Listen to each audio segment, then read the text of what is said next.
संजय राऊत हे बंडात सामील होणार होते. नरेश म्हस्के यांचा गौप्यस्फोट, राजन विचारे यांच्यावर देखील जोरदार टीका.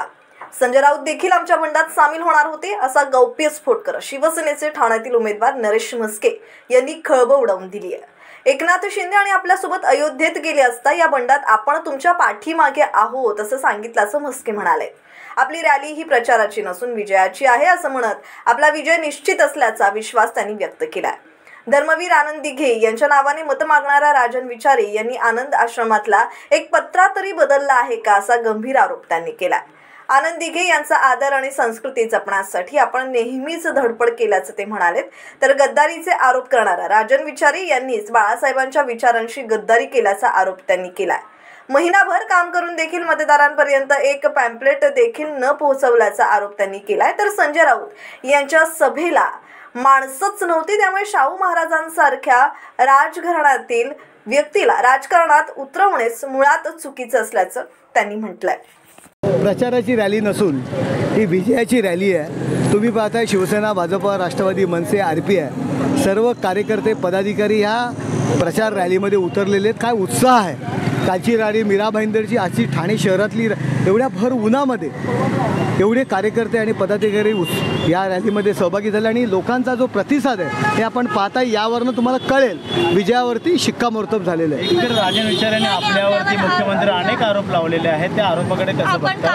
राजन विचारे ज्यांना आरोप करायचे त्यांनी करावे, आम्ही त्याकडे लक्ष देत नाही. त्यांना आता तेवढंच काम राहिलेलं आहे. आमचं काम प्रचाराचं सुरू आहे. आनंद आश्रमावर तुम्ही तुमचा सातबारा लावून घेतला असं त्यांचं म्हणणं आहे, काय सांगा? आनंद आश्रम आजही तुम्ही त्या ठिकाणी जाऊ शकता.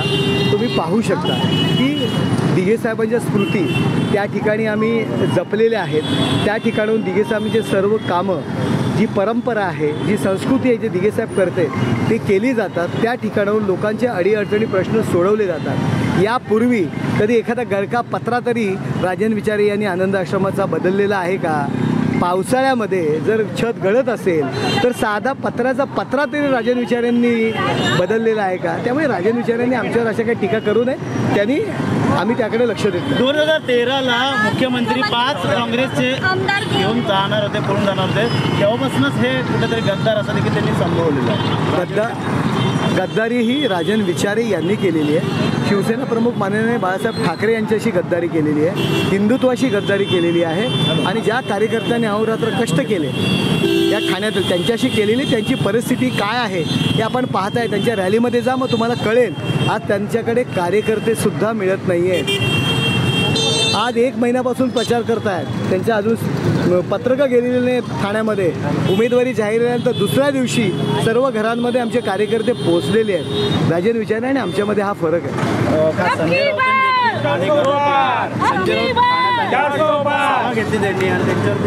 संजय राऊतांच्या सभेला माणसं किती होती जरा पहा, ते दाखवा जरा. त्यांनी असा आरोप केला की शाहू महाराजांना पाडण्यासाठी 100 कोटी रुपये वाटले गेले मुख्यमंत्र्यांनी. म्हणजे त्यांनी शाहू महाराजांचा पराभव हा स्वीकारला आहे का?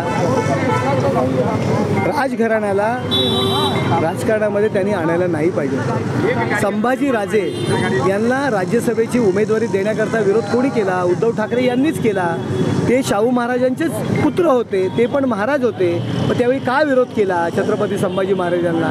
त्याचं उत्तर त्यांनी द्यावं. अयोध्येमध्ये संजय राऊत म्हणलं की अयोध्येमध्ये मुख्यमंत्री मला भेटले, तरी CBI ED लागणार आहे, कुठेतरी आपण भाजपसोबत जावं असं त्यांचं म्हणणं होतं. अयोध्येमध्ये मी जबाबदारीने बोलतोय. अयोध्येमध्ये संजय राऊत, मी आणि एकनाथ शिंदे साहेब त्या ठिकाणी आम्ही बसलो होतो. मला संजय राऊत यांनी सांगितलं आपण सर्व मिळून बंड करू, मी तुमच्या सोबत आहे. संजय राऊतांचं वाक्य आहे. शरद पवारांचं ठाकरेंची विचारसरणी पवारांसारखी आहे, काँग्रेससारखी आहे असं शरद पवार म्हणतात. ठाकरेंची विचारसरणी ही आमच्यासारखी असं शरद पवार म्हणतात. त्यांनी सत्य बोललेले आहे. सत्य बोललेले, खरं बोललेलं. पवारसाहेब खरं बोलतात.